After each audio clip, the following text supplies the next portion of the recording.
యాందిరయ్యా ఏం చేస్తున్నా? హలో మామ నమస్తే. ఈ రోజు మళ్ళీ ఏం చేస్తున్నావురా? ఏం లేదు మామ, ఈ రోజు ఎగ్ బోండా చేయాలనిపించి 5 గుడ్లు అనేది తీసుకొచ్చాను. 5 గుడ్లు అయితే ఉడకబెట్టుకుందాం. ఆ గుడ్లు ఉడికేలోపు మనమైతే శనగపిండి 2 కప్పులు, బియ్యం పిండి 1 కప్పు, చికెన్ సోడా, కావాల్సినంత ఉప్పు, వాటర్ కూడా యాడ్ చేసేద్దాము. పిండి ఇక్కడ వచ్చేలా కలుపుకోండి మామ, బాగా వస్తాయి. ఈ లోపు ఉడకబెట్టుకున్న గుడ్లను కూడా కట్ చేసుకుందాము. గుడ్లని మీకు ఇష్టం వచ్చిన షేప్ లో కట్ చేసుకోండి మామ, మీ ఇష్టం. నేనైతే ఒక ఎగ్ ను 5 ముక్కలుగా కట్ చేసుకున్నాను. చూసావు కదా మామ, కట్ చేసుకున్నాక మనకి ఎగ్స్ ఎలా ఉన్నాయో. వీటిని చూస్తేనే నోరు ఊరిపోతుంది.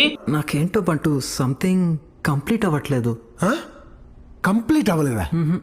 అమ్మా ఇన్ని పాటలతో ప్యాక్ చేశాక కూడా ఏం మిస్ అయిందనంటే వార్నింగ్ ఇచ్చే వాము, చికాకు పెట్టే చికెన్ మసాలా ఒకసారి 2 యాడ్ చేసుకొని చికెన్ బజ్జీ చేసుకొని తిని చూడు మామ, మామూలుగా ఉండదు. కొంచెం అర్థమయ్యేటట్టు చెప్పరా అన్న.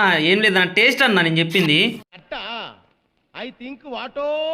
చికెన్ బజ్జీ లోన కూడా ఉడకాలంటే ఈ కలర్ వచ్చేపు ఉడికించుకోండి మామ, టేస్ట్ బాగుంటుంది. చూసావు కదా మామ చికెన్ బజ్జీ స్మూత్ గా ఎలా వచ్చిందో. అలా వేడిగున్న బజ్జీని ఒక ప్లేట్ లో తీసుకుందాం మామ. బజ్జీ లోపల కూడా చూద్దాం ఎలా ఉడికిందో. లోన మాత్రం భలే ఉడికింది మామ. దీని టేస్ట్ అయితే చూద్దాం ఎలా ఉందో. ఇన్నిసార్లు ఎగ్ బజ్జీ చేశాను కానీ ఇంత టేస్ట్ మాత్రం ఎప్పుడు రాలేదు మామ. టేస్ట్ మాత్రం అదిరిపోయింది. ఇక్కడ ఏదో మిస్ అయింది అనుకుంటున్నావు కదా మామ, ఏం లేదు మామ. ఆనియన్స్ అసలు ఇవి లేకుండా ఎగ్ బాండ్ అసలు తినలేము. వీడియో చూస్తున్నావు కదా మామ, లైక్ చేయట్లేదు మామ, సబ్స్క్రైబ్ మామ, బాయ్ మామ.